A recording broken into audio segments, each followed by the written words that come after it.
Quelque chose vient de se briser dans l'économie mondiale et il n'y a pas de retour en arrière. Lors d'une conférence retransmise dans le monde entier, la Chine a imposé des droits de douane à 1000% sur des produits clés des États-Unis, écrasant des industries entières en quelques heures. Les marchés boursiers s'effondrent, les PDG paniquent, et Trump réagit avec colère depuis son réseau social. Mais ce n'est pas seulement une riposte, c'est une déclaration de guerre économique.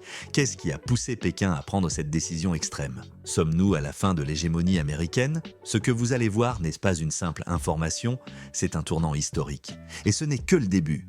Premier impact, le coup de marteau à 1000%. L'image débute avec le rugissement étouffé des drones de presse sur la place Tiananmen. L'air vibre de la promesse électrique d'un événement irréversible. Sous l'immense portrait de Sun Yat-sen, le porte-parole du commerce lève les yeux, prononce le chiffre interdit et laisse les caméras saisir l'instant précis où 1000% deviennent une sentence.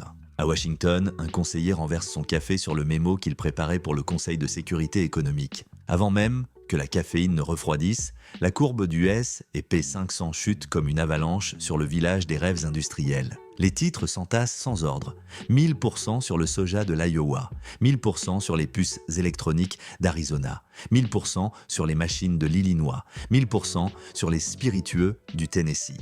Chaque donnée est un coup de poing qui plie l'acier des indicateurs. Dans la salle de contrôle de Deere & Company à Moline, les ingénieurs coupent la transmission des diagnostics, car aucun modèle de risque ne peut absorber un tel choc. À Palo Alto, la directrice financière d'une entreprise de semi-conducteurs pousse un soupir qui brise le silence du conseil et l'écho de sa respiration se mêle au bourdonnement des serveurs qui cherchent désormais des contrats de remplacement en Europe de l'Est. La narration recule pour révéler le plateau de jeu qui a précédé la détonation. Depuis 2018, la guerre commerciale s'est nourrie de gestes et de contre-mesures. D'abord les tarifs sur l'acier, puis la riposte sur le sorgho, ensuite l'interdiction des équipements 5G, puis le verrouillage des puces en graphène. L'été dernier, le retrait chinois des capitaux a provoqué un cratère d'1 trillion de dollars encore fumant sous les gratte-ciel de Manhattan. Maintenant, le 1000% ne se ressent plus comme une balle isolée, mais comme une salve d'artillerie confirmant la rupture totale de la chaîne. Dans le comté de Story, un agriculteur nommé Michael Larsen observe le prix de la tonne de soja chuter de moitié sur l'écran de son téléphone. La couleur verte des champs reste intacte, mais dans son esprit, le maïs et l'orge se confondent déjà avec des chiffres rouges et des lignes de crédit impossibles. À 1500 km, dans un penthouse de verre et béton, la vice-présidente des opérations d'une start-up en biotechnologie reçoit la notification de son principal investisseur de Shanghai, fonds gelés, levée de fonds annulés, cherchez une autre voie. Le contraste entre la quiétude de la prairie et la lumière artificielle de la Silicon Valley souligne l'universalité de l'impact. La narration s'aventure dans les couloirs de la bourse de Chicago. Les voix des traders deviennent un murmure presque liturgique, tandis que les contrats à terme sur le soja se vident d'acheteurs. Un vétéran, portant des bretelles rouges, confie à la caméra qu'il n'avait jamais vu l'intérêt ouvert chuter aussi vite. L'écran fond sur l'image d'une usine de tracteurs où les ouvriers lâchent les rivets et regardent le superviseur qui parle au téléphone avec le siège. La chaîne tourne sans interruption depuis 40 ans. Aujourd'hui, elle se fiche pour la première fois. À Boeing Field, Seattle, un grand angle capte un avion cargo en phase finale d'assemblage. Il reste 7 semaines avant la livraison à un grand conglomérat chinois. L'ingénieur en chef soupire lorsque son courriel affiche une demande de suspension temporaire. Les ailes peintes restent clouées au sol comme des géants mythiques pris au piège. L'État de Washington, fier de son muscle exportateur, entend le silence résonner sous les voûtes d'aluminium. La scène revient à Pékin. Les analystes de CCTV débattent de la mesure avec un calme chirurgical. Ils parlent de souveraineté industrielle, de rééquilibrage global, de justice historique.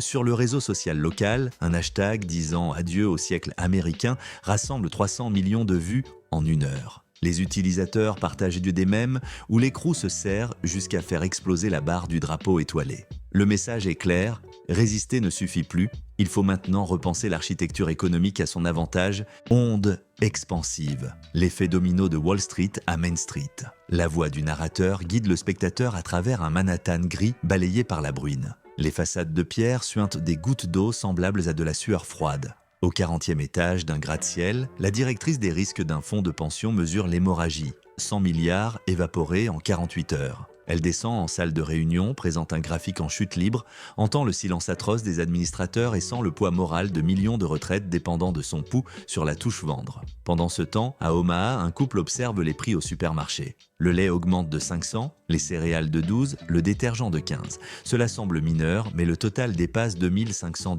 par an. La caméra suit leur caddie, chargé non seulement de produits, mais aussi d'inquiétudes invisibles. Chaque allée éclairée de lumière blanche devient un corridor de chiffres rouges. À Détroit, la chaîne de montage qui produit des batteries pour un demi-million de voitures électriques par an gronde, mais seulement pour 3 heures de plus.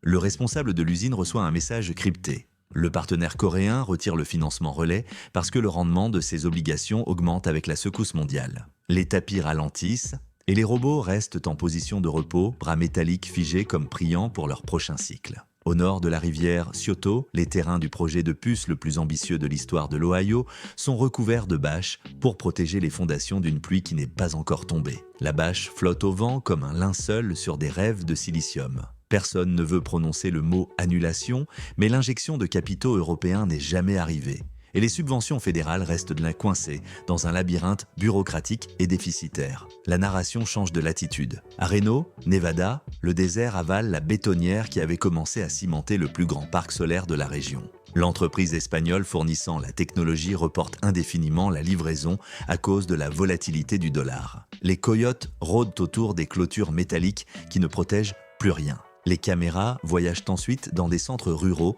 où les banques régionales deviennent des lieux de pèlerinage. À Wichita, les fils font le tour du pâté de maison. Agriculteurs, mécaniciens, enseignants, tous cherchent à renégocier hypothèques et prêts étudiants avant que les taux ne montent d'un quart de point. À Tallahassee, 3 entités limitent les retraits pour protéger la liquidité. L'atmosphère sent 2008, mais cette fois, il n'y a pas de bulle immobilière à éclater, mais un bras de fer géopolitique qui étrangle les sources de financement. Au Capitole, les gouverneurs des plaines font pression pour un sauvetage agricole. Sans soja vendu à la Chine, l'excédent inondera les silos, infectera les prix locaux et entraînera des communautés entières dans une chute libre. Un député égrène à voix haute la liste des comtés dépendant de ces exportations et soudain, la géographie devient une carte de taches rouges qui palpite sur l'écran national. Le narrateur invite le spectateur à regarder un graphique fictif au-dessus du ciel de New York. La dette d'entreprise à refinancer forme un mur de briques qui monte jusqu'aux nuages.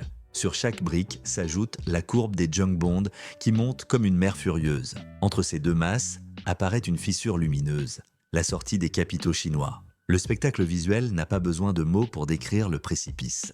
Contre-coup et fissure. Washington sous pression, Pékin se repositionne. Dans le bureau ovale, les lampes dorées révèlent des visages tendus. Le président convoque son cabinet économique et exige un plan d'urgence. Certains suggèrent d'augmenter les sanctions, d'autres plaident pour l'Organisation mondiale du commerce, quelques-uns osent l'idée d'un voyage secret à Pékin. L'horloge de Winston Churchill sur la cheminée marque les secondes d'un tic qui résonne comme le pendule d'une guillotine. Dans les couloirs du Sénat, l'Association nationale des fabricants distribue un rapport de 40 pages alertant sur 100 000 licenciements en 9 mois si l'escalade n'est pas inversée. Les républicains industriels du Wisconsin, du Michigan et du Tennessee s'allient aux démocrates de la ceinture de rouille. La fracture partisane se complique. Il ne s'agit plus d'idéologie, mais de milliers de paix sur le point de disparaître. En parallèle, Pékin dessine de nouveaux corridors commerciaux. Une délégation de l'ASEAN signe un accord de financement en yuan incluant des routes au Laos, de la fibre optique au Cambodge et des ports secs en Thaïlande. À Riyad, le fonds technologique Chine-Arabie Saoudite annonce l'achat d'une licence en intelligence artificielle basée en Irlande, protégeant les brevets en arabe et en mandarin, tandis que l'anglais reste exclu de l'équation. À Francfort, la Banque centrale européenne adopte un swap de devises avec la Banque populaire de Chine, facilitant aux multinationales allemandes le paiement en yuans sans passer par le dollar. Les agences de notation Sinosure et Dagong rehaussent la note du Vietnam. Des investisseurs norvégiens transfèrent des fonds de pension vers la dette indonésienne. Les banques de Singapour célèbrent la plus grande adjudication d'obligations Panda pour des projets énergétiques aux Philippines. La marée financière tourne à contre-courant du Pacifique et, à chaque rotation, le centre de gravité se déplace d'1 degré loin de Wall Street.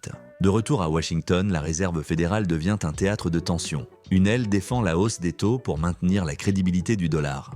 L'autre préfère les baisser pour éviter une crise du crédit. Les deux forces s'affrontent sur un tableau de projection dessinant des chemins divergents. En choisir un implique de sacrifier l'autre. La balance vacille comme un pont suspendu en plein séisme.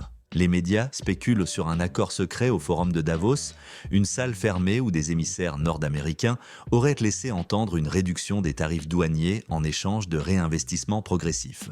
Pourtant, la rumeur meurt à l'aube, ensevelie sous de nouvelles fuites concernant des manœuvres navales en mer de Chine méridionale. L'économie et la géopolitique se confondent jusqu'à paraître les deux faces d'un même dé prêt à être lancé. Changement d'air, de l'hégémonie à la multipolarité. Le monde tourne et laisse derrière lui la trace d'un système en mutation. Le dollar, symbole absolu, commence à partager la scène avec une constellation de monnaies. Une banque centrale africaine annonce des réserves en yuan. Le fonds russe d'investissement direct conçoit un corridor de crédit croisé qui contourne les canaux traditionnels et connecte Moscou à Jakarta.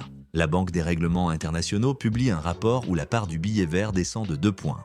Une petite encoche aux résonances sismiques. La Chine déploie la version 2.0 de son système de paiement transfrontalier. L'interface, élégante et minimaliste, permet des règlements en 30 secondes, des commissions un tiers inférieures à celles de SWIFT et une traçabilité blockchain qui séduit les auditeurs européens. À Lisbonne, un importateur de lithium est surpris lorsque son transfert vers une entreprise chinoise s'achève avant que son café ne perde son arôme. À Sao Paulo, un exportateur de soja signe un contrat dominé en yuan sans passer par un bureau de change à New York. Chaque transaction érode une brique de l'ancienne muraille financière. Les opportunités émergent comme des champignons en saison humide. Une usine de scooters électriques déménage à Chennai pour bénéficier des incitations du gouvernement indien. À Hanoï s'élève un parc technologique qui absorbe les ingénieurs déplacés de Californie. Jakarta inaugure la première raffinerie de nickel de haute qualité sponsorisée par un consortium sino-coréo-français. De l'autre côté de l'Atlantique, Ottawa et Bruxelles concluent un corridor vert de minéraux critiques qui traversera l'Arctique pour contourner des ports contestés. Le narrateur introduit le spectateur dans un salon virtuel